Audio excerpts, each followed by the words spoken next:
Hey, how are you doing? Doing good. Okay, we're Thank you very recording. Excellent. Thank you very much, Lindsay. How are you You're doing? welcome. Good. I'm super excited to talk to you because you're a friend and you're like an extended friend, but now you're kind of a good friend because we're in the same friend family Yeah. in a way. And we've only just started to meet this year, really. Yeah. I mean, we've met digitally, but now we've met in person now that I've moved back to Vancouver. Yeah. I've seen your credits and I'm sure you've seen mine on multiple Yeah. projects. We had, I think, somehow worked at Mercury at the same No, I didn't time, work at but Mercury. No, I didn't oh, work at okay, okay. Yeah. no. No, I was, at Mercury Filmworks for a hot minute, but yeah, I've seen your name and I've had Yeah. other mutual friends mention you. And I'm like, I think I've seen her before, but obviously over the last like 2 years, I'm like, oh, she's one of the top model rig makers in the world. So No, yeah, there you go. that's a That's right. stretch. I'm sure Yeah, that's a stretch. I'll throw that at you. I'm just the maybe the friendliest and socially, and my goals are always to make the rigs as simple and intuitive as possible for the people that know the program the least. That's my goal. That's always my goal on a floor because it's hard. It's always been hard, and animators either get it or they don't, and the ones that don't need just a little bit of help. So that's I don't know if I'm the best, but that's what I like to do. Well, But we let's introduce ourselves. So like, right. hi, Well, I'm Lindsay, but I'm talking to Mark Garnes right now, yeah, hi. Yeah. and Mark Garnes is a compositing artist, and you used to live in Ottawa, and then you moved to Vancouver, but I had moved to Montreal when you moved to Vancouver, so we missed each other. Again. And now I'm back in Vancouver, and that's how we're in the same circles now. So when we go to birthday parties, I get to meet your wife and your kids, and that's super nice. Yeah, yeah, they're great. They are very, honestly, I give my family a lot of credit because doing the big trek from the east to the west is a big one, but it's kind of paid off immensely. The weather is much better, certainly Yeah. than that of cold Ottawa, but for the most part, it's been really good, and I'm glad obviously you got to meet them there. But yeah, I've been comping here in BC for about I think about 3.5 years. I came here just at the not really start, but when the pandemic was just new in 2020, and that's when there was just an explosion of projects and work, and that's what also kind of Yeah, instigated me the to gold migrate rush. out the side. Yeah, the big gold rush. I'm like, come on, honey, get your pickaxe. We're heading out. We're heading out west. Well, I'm And glad it worked. I'm glad it worked out for you. I'm glad that you were able to pick up some jobs and get your foot in there. mhm, yeah, yeah, it's been good. And And also, sorry, go ahead. no, you go ahead. Oh, okay. No, I was just mentioning, yeah, and really with all my dabbling of work, I actually did caricatures back in Ottawa, and really kind of before the pandemic, I had a tremendous amount of work kind of lined up, and I was really thinking about potentially leaving the animation industry and just focusing primarily on caricatures because I've been panning out. I had Yeah. gigs ready to go in Chicago and New York, Oh, that's then the crazy. pandemic started, Yeah. which limited everything. So when I came out here, I still kind of have that entrepreneurial spirit. I always kind of have that. I think ever since I was young, I would always be like selling things on the side or doing smaller services, and I was really kind of inspired to try to do my own animation studio if it were. Yeah. So I kind of have a small studio right now called Nani And Moco that's Studios.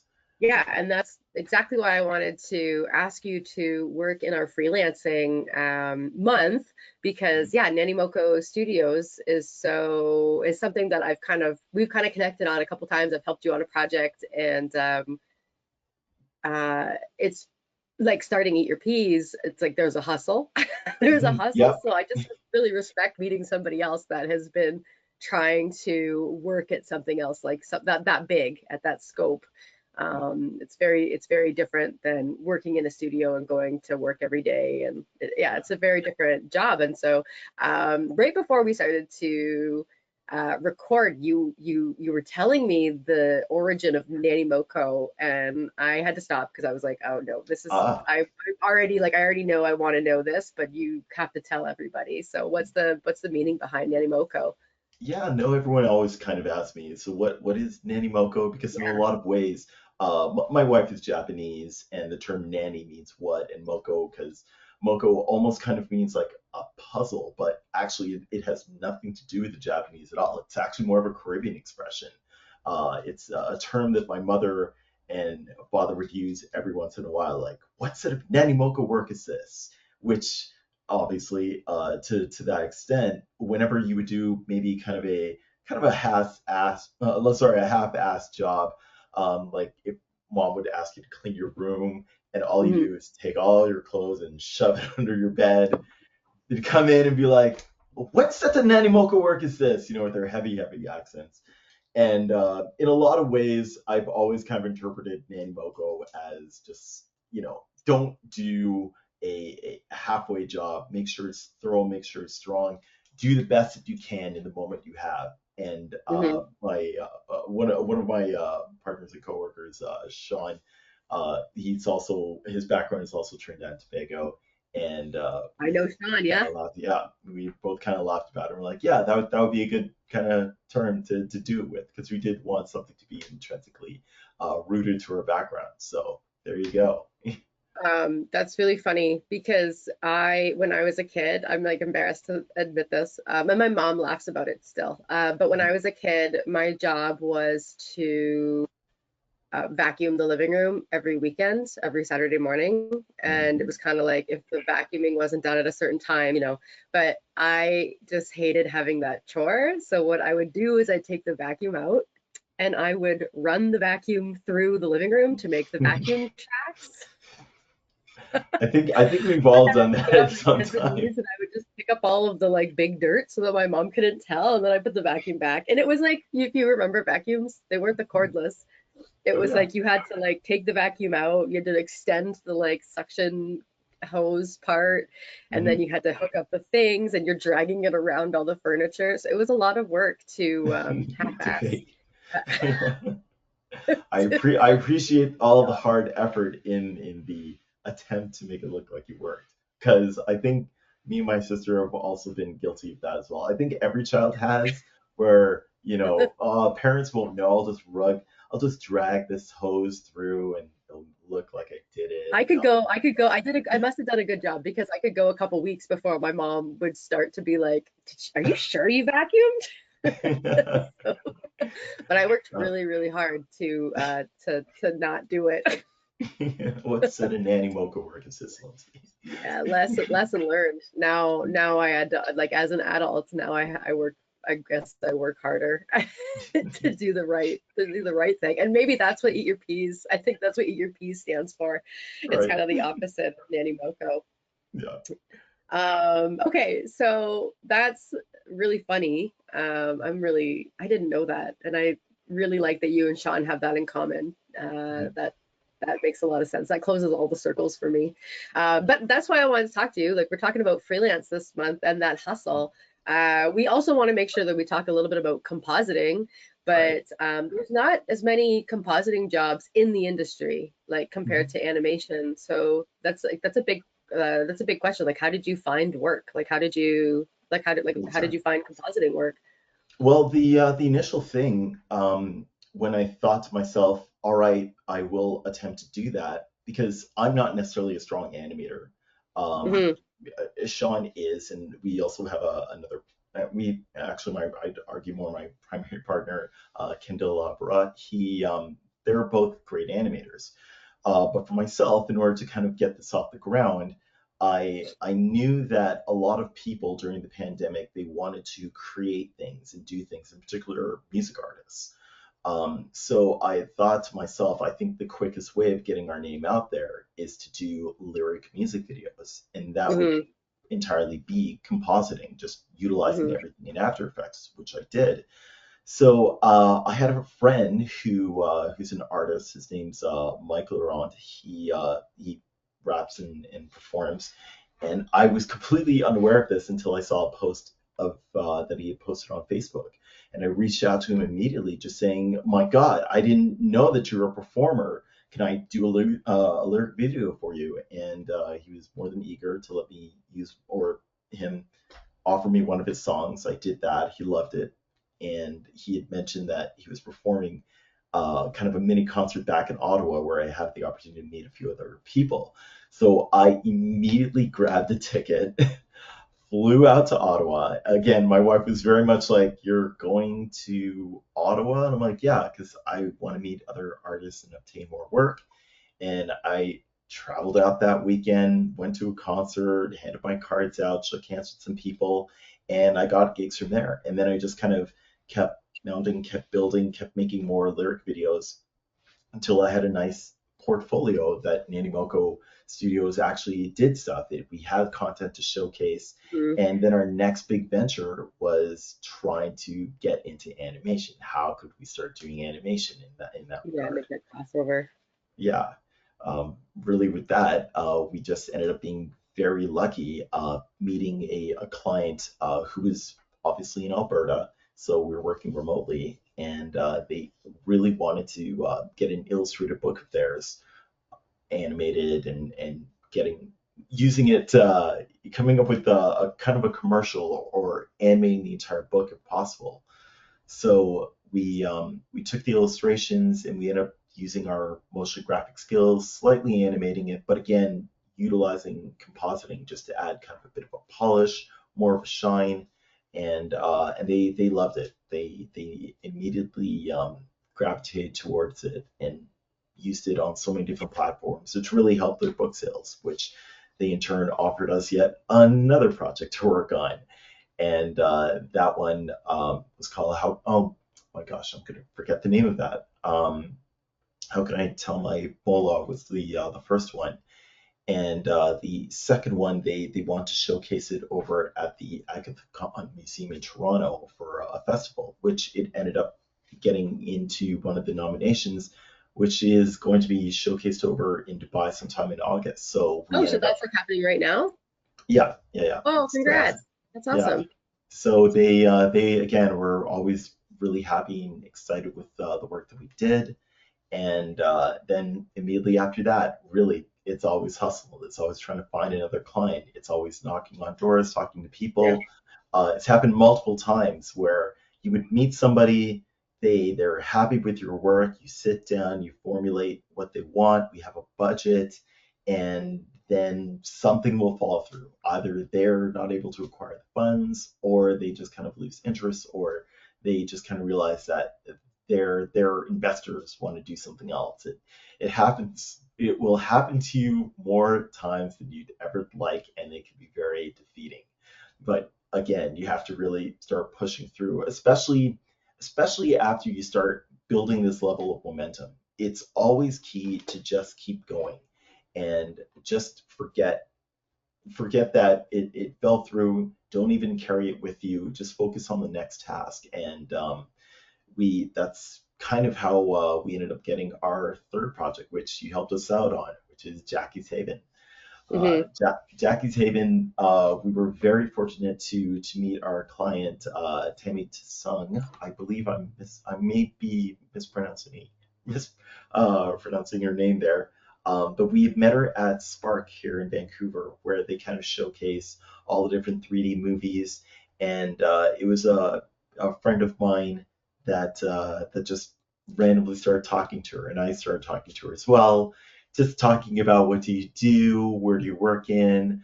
She herself was a filmmaker and an editor, and myself, I was mentioning that I do compositing, but I also run a small animation studio. And her eyes immediately lit up, just saying, "Oh, do you do what type of animation do you do?"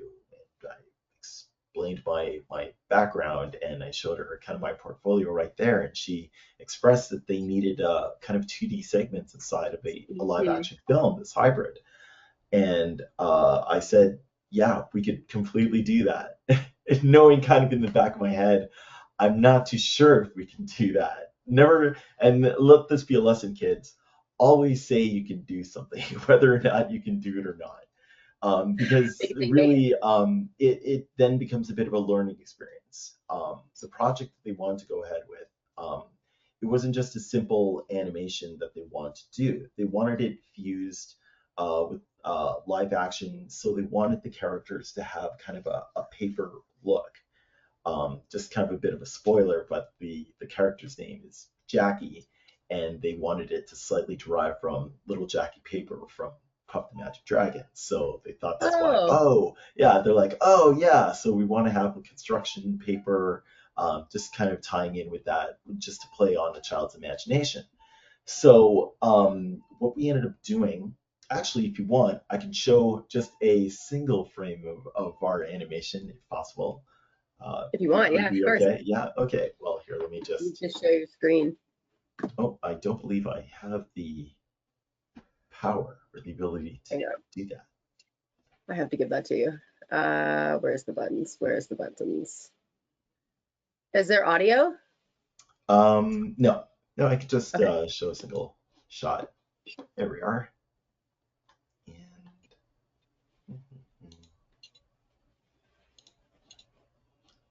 there we go.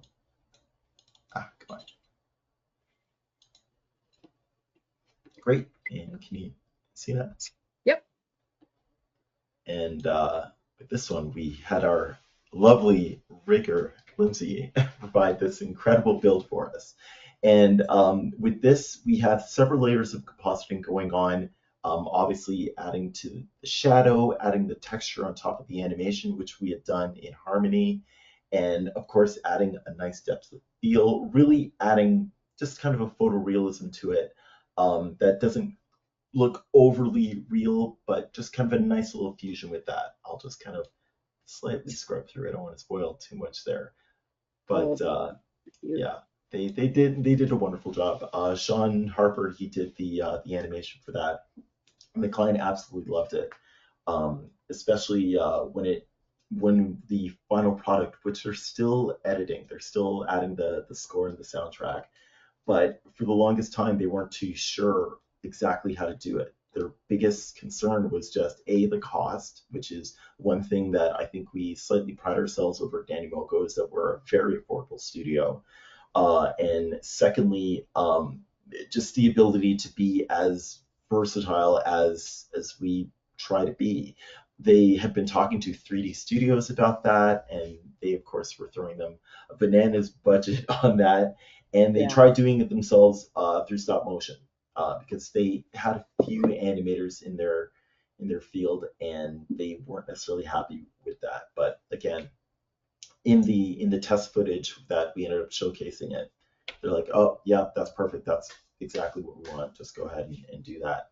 I just So can't imagine doing a stop motion mermaid. I mean, I can, yeah, but mhm, I automatically am like, that's a lot of work that you wouldn't, if you don't know, you don't know, but that's a lot, that would mhm. be a lot of work. That's like, Yeah, that's a rig yeah. in there, the characters have feet, that's a lot. So that I almost spit my coffee because I'm No, like, I know.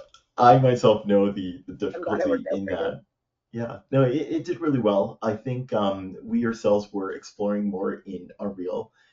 Really, in this industry, we're constantly trying new bits of software, trying new techniques. I, I hate even putting this out there, but knowing some more newer software that we know now, I kind of always look back. I think every true animator, every artist, they look back and like, ah, I could have done this or I could have changed that. And even now, I'm just looking, as much as we love Jackie's project, and especially when we get a chance to go all the different festivals, I'll be looking at that thinking, we should have tried doing this or we should have tried doing that. But you When just you're in, uh, you get in full tilt mode, like you yeah, get in that mode where it's foot on the gas, your schedule is tight, you have to pass, like there's so much work to do, you have to pass scenes through other people. hmm It's so easy to look back and be like, I could have done that, I could have done that better. And especially because we're professionals, so right, like we see it and then we sit on it and we simmer in it and then things start to show and it's like, oh yeah, we could have done better. Because we right, know we could have, but we mhm, also know that in the moment we did the best that we could and it was right. like, it was good, it was perfect. Yeah, That's especially hindsight. yeah, especially with working with Jackie's Haven, I think each project that we get every contract just gets bigger and bigger, And with that one, this is where we hired on a number of different artists to help us out. And also with the side, really with the side hustle, it's you both working on the project, but you also managing a great team of Hmm. artists and getting kind of a similar vision in that you just become the individual with many hats. You have to be a producer, you have to be a director, you ultimately have to be that guy there to hold everything together. You're just ultimately the glue. So working on this project really got excited for the next project, which Kendall and I will exclusively be working on, which is I've thrown it up on IG, but it's going to be a PSA for the Pathfinders, which is a Christian group down in the States.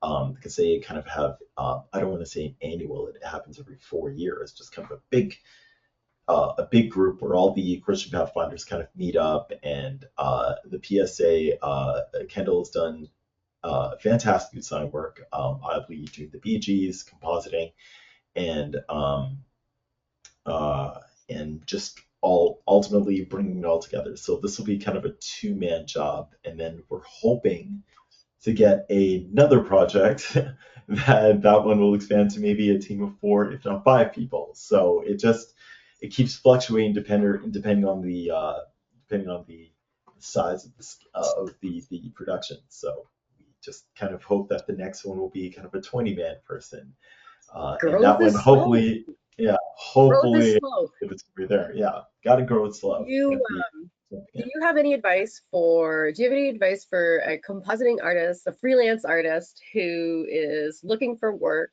I'm trying to tie it to growth, but I'm wondering if it's even possible. But do you have any advice for a freelance artist who's looking for work? If you apply this mindset of like this hustle mania really is Mhm. what it sounds Yeah. like for right now in a time that is there's not a ton of jobs, like how would they stand out? How would you give advice to somebody to stand out as a compositing artist and like to really make their demo reel shine? Because really you're taking all these projects and you're creating a portfolio that's like very wide. You're also aiming for projects that are so outside of this. They're animated, but they're not animated in a situation where they're studio focused. They're like Right. Yeah. bigger Yeah. projects, bigger like companies, different kinds of companies. Mhm. Um, and so, yeah, what would be your advice to someone who's really trying to stand out in a like be a big fish in a little pond or a little fish in a big pond? I'm not sure how that. Probably it might be just a little fish in a big pond. And I think probably the best way to do it is to really reach out. When I came up at the beginning of Nani Moco Studios with our lyric videos, I knew that I couldn't approach anybody because I had nothing to showcase except for my professional Mhm. work. And your professional work, especially if you are a freelancer, should always be divided in two. Um, not I would never really show things that I worked on for Disney because people will expect that level of animation from what you do. Save the professional work for the professional jobs you apply for. But freelancing, the number one thing you have to do is have content to show for yourself. Sorry, I actually got a message from Kendall right now. But utilize your social media as best you can. LinkedIn is a fantastic resource. It's a great resource, better than anyone else can really think that it is. On there, you can reach out to whomever you think you want to who you want to approach. I think also as well, the hardest thing is to figure out who do you want your client to be. That's probably one of the bigger things for me. I've always really wanted, I guess, commercial work, because for the longest time I knew that, or sorry, at the very beginning, I knew that I wanted to reach out to artists because I knew the immediate thing that I'd be able to create in bulk is lyric videos. So I knew that I had to target my both my portfolio and my target audience to that. If you want to do, again, as I mentioned, commercial work, try Mhm. to find what is currently out there in that commercial realm and follow particular people that you know works in commercial or works in marketing. And with the illustrated books that we had, the best thing to do is to try to, if even if it is making something for free or finding an illustrated book you like, try not to use something copywritten like Dr. Seuss or anything like that. But if you can find a book, or if you have a friend that has an illustrated novel, it doesn't hurt to do anything free. Just something small. I don't recommend doing an entire project, but just something to show that you can do it.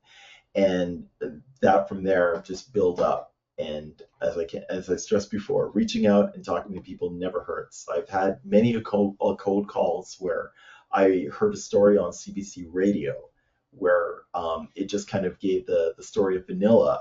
And hearing the professor that gave that speech, I thought that something like that would be just amazing. Because also with Nani Moco, we wanted to be a little bit reflective of just our backgrounds, our culture, and our race as well. And I thought, oh, the story of vanilla would be fantastic. And I reached out, sent an email, and he literally emailed me back. And we did have a video talk about it. And we expressed what we want to do. Would you be interested in doing something like that? And it is one of the contracts that kind of like fall through. But just to get to that, to get to that meeting, to get to at least get him to understand who we are, maybe later down the road, he can reach out and say, oh, I know you expressed this, but I have something else that could be done. Just building rapport and building relationships with people. Yeah, sorry. I'm getting all these messages. It's all work, Nani Moco work related messages. It's okay. No, I really appreciate that. And that's a great point, because one, what you're doing is you're getting into practice and talking to people and like having that meeting and like getting that door open, because getting your foot in the door is always the hardest part, especially for a freelance artist. And you have to practice getting your foot in the door unless you have those contacts. And then also, every no leads to a yes. Like it gets you closer to a yes. So like you kind of have to expect the no's. Do you have any advice on how to react when you get a no? Because sometimes that's hard Well, for people. Like yeah, how do no, you? no, rejection. Listen, rejection, especially in the creative field, Yeah. it can hurt every once in a while. It really can. I mean, I've had, as I mentioned before, I've had an instance where I had a client, we had paperwork done, I had a lawyer come in and kind of finalize all the contract, and then at the very last minute, their investor just pulled out, and I think the hurt more so comes in when you let down the rest of the team. Really, with that project in particular, I had reached out to three other artists, telling them that we'll have a project coming up, and then when you have to turn around and say, yeah, sorry guys, it fell through. I think there's that hurt and maybe slight embarrassment in that regard, but That's my it's heartbreak. something, yeah, yeah. Yeah. It's heartbreaking because you really want your artists to, you want to get them excited, and you really want to instill kind of a level of confidence in them. But it is one of those things where you just have to keep moving forward and lick your wounds. Don't even concern yourself with what had currently happened. Just be confident moving forward to the next project that you will get that. So it's almost like dating in a lot of ways, where this person isn't your fit, or this person isn't the one for you, and the next person that you meet, they might potentially be your wife with two children that you end up making together. So there you go. Okay. Speaking of dating, this is my last question for you. What would you say is the biggest wow factor? Yeah. So, not speaking about dating, we'll bring Yeah. it back to, but like if you were compositing, well, you are a compositing artist, but like, what do you think is for a demo reel, like, what do you think gives people the most, or like building a portfolio, what do you think gives an artist the most wow factor when they're working on something? Like, how can they make a big impact? Uh, Hmm.